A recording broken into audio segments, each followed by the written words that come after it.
السلام علیکم، جمعہ مبارک۔ اچھا، آج کی جمعے کی اسٹوری کچھ ایسی تھی کہ میں ادھر واپر ٹاؤن کے پاس ایک مسجد ہے، وہاں پہ نماز پڑھنے گیا۔ اب ان کا اچھا طریقہ یہ ہے کہ یہ نماز کا جو خطبہ ہوتا ہے، اردو والا خطبہ، اس میں یہ احکام ڈسکس کرتے ہیں، دین کے مسائل ڈسکس کرتے ہیں۔ تو آج کا جو مسئلہ تھا وہ تھا نماز جمع کرنے پر، اور ان کا بڑا اسٹرانگ سٹانس تھا اس بات پہ کہ بنا مجبوری کے، لائک انہوں نے کیسز حدیث بتائی جس میں نبی صلی اللہ علیہ وسلم نے بارش کے موقع پہ نماز جمع کی، بیماری کے عذر میں نماز جمع کی، اور لیکن اس کے ساتھ ان کا بڑا اسٹرانگ کیس تھا کہ بلا عذر، بنا کسی مجبوری، بنا کسی خوف آپ نماز جمع نہیں کر سکتے۔ نماز جمع کرنے کا مطلب ہے کہ ظہر اثر اکٹھے پڑھ لینا اور مغرب عشاء اکٹھے پڑھ لینا۔ I am not a scholar, لیکن ایک سمپل سی انڈرسٹینڈنگ ہے کہ حدیث کی کتابوں میں ڈائریکٹلی یہ مینشنڈ ہے، میں حدیث کو مینشن کر دوں گا ویڈیو میں، کہ نبی صلی اللہ علیہ وسلم نے مدینہ میں امن کی حالت میں نمازیں جمع کر کے نمازیں ادا کیں، اور وہ پریکٹس اصحاب کو بھی سکھائی۔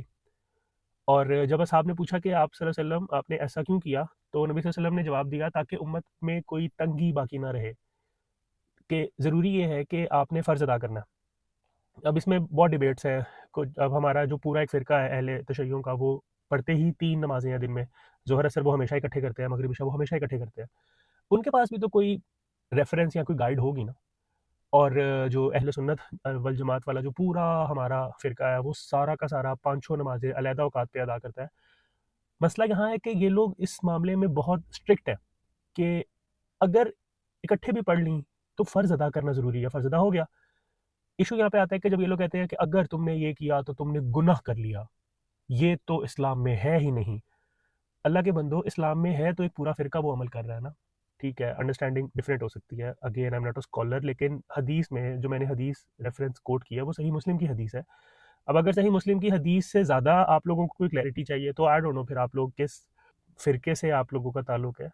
ہمارے نبی صلی اللہ علیہ وسلم نے ہمیں سکھایا ہے کہ فرقہ واریت نہ کرو، ہمیں قرآن پاک کا ایگزیکٹ ترجمے کے ساتھ اویلیبل ہے ہر جگہ۔